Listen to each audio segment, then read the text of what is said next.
Bonjour, je voudrais vous parler aujourd'hui de rhinoplastie, mais de rhinoplastie classique, non pas d'une rhinoplastie particulière, d'une rhinoplastie secondaire ou d'une rhinoplastie difficile. Je voudrais vous parler simplement de l'état d'esprit dans lequel on doit se placer aujourd'hui en tant que chirurgien pour guider nos patients. Ceci d'autant plus que les patients aujourd'hui sont jeunes et qu'ils viennent pour la rhinoplastie chercher un résultat qui est parfois un petit peu trop standardisé, parce que les jeunes, et c'est bien normal, sont sous l'influence des réseaux sociaux, sont sous les influences de personnalités fortes qui communiquent sur ces réseaux sociaux et qu'ils vont parfois vouloir standardiser leur physique pour entrer dans la case qui leur convient. Or, la standardisation du physique, la standardisation du visage est vraisemblablement ce qu'il faut absolument éviter en chirurgie esthétique. Vous allez comprendre à propos d'un exemple tout à fait éloquent.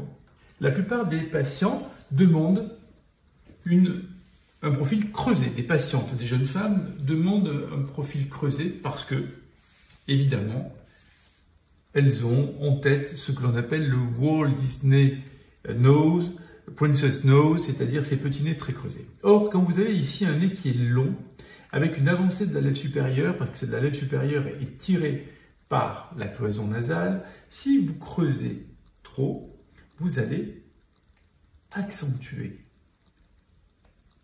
l'effet de longueur de ce nez.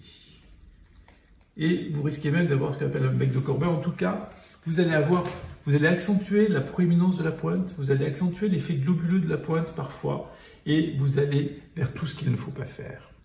Il faut donc expliquer à cette jeune femme, et on le voit bien, quand elle sourit, qu'il y a cette bascule de la pointe vers le bas, qu'il y a la pointe, la cloison, tout ça est sous tension, tout ça va vers le bas quand elle sourit, qu'il va falloir tout simplement non pas creuser le nez, mais au contraire le raccourcir.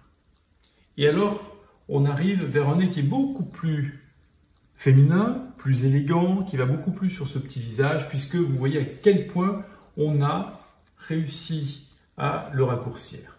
On a changé la lèvre supérieure qui était tirée par la cloison, on l'a remise en place.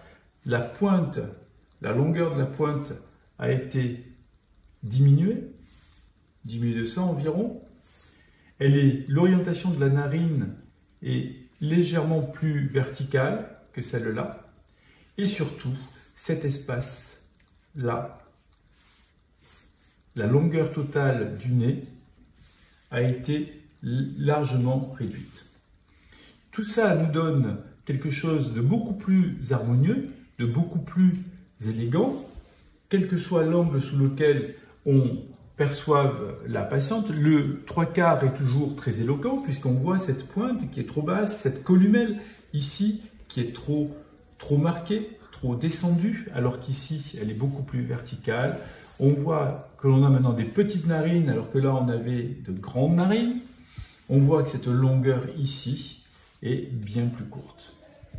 Ceci n'impacte pas, car ça pourrait être la crainte, la vue de face, car on pourrait imaginer que si l'on raccourcit le nez, on va avoir un nez qui remonte trop avec des narines trop évidentes. On voit bien sur cette vue de face que le nez garde son aspect naturel, féminin et raffiné. Voilà.